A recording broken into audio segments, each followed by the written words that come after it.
Some wrestling moves make you wonder, do they even hurt? While others are so dangerous, they have been banned for the sake of wrestlers' safety. I'm Emily May, and here are 10 WWE moves that have been banned.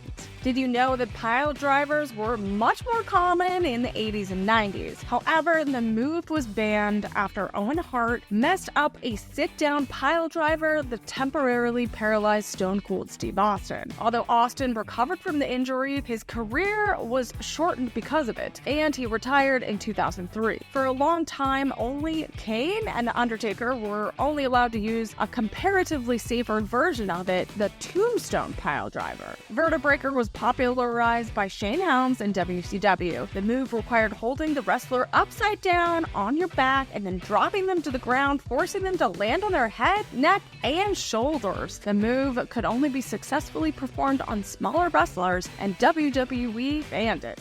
The burning hammer is similar to John Cena's attitude adjustment, but a wrestler takes this move by laying on their back across the opponent's shoulders. He or she is then dropped straight down the side, landing on the shoulders, head, and neck. The move was popularized by Japanese icon Kento Kobashi and used by former WWE superstar Tyler Reks. But due to its similarity to Cena's move, it was banned.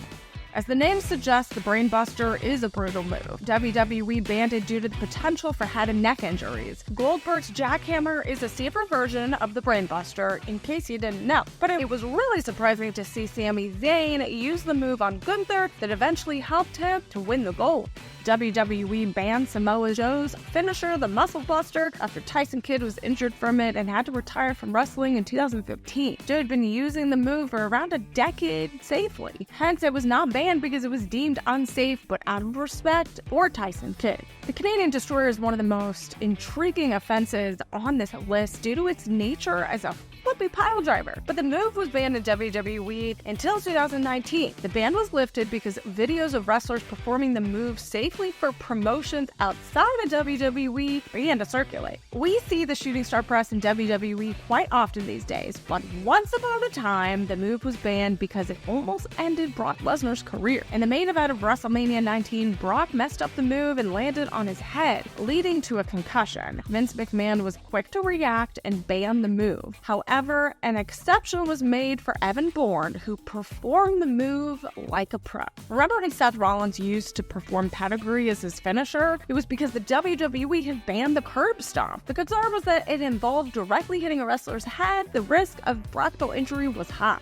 Also, politically, it wasn't a good name to promote. However, Rollins convinced Vince McMahon to bring back the move a few years later as the Stomp. The Punt Kick is one of the most devastating moves in all of wrestling. Randy Orton used to perform the move on his opponents to great effect as a finisher, but in 2012, the Viper was told to stop due to the concern that the kick could give his opponents a concussion. However, in 2020, Orton brought back the move and used it against wrestlers such as Christian, Shawn Michaels, and Ric Flair. Chair shots to the head are one of the major contributors to health problems in professional wrestlers. Even though the chairs used are lighter and maybe softer than real folding chairs, they're designed to bend. There are still solid objects that can lead to a concussion. After WWE went PG, chair shots to the head were banned.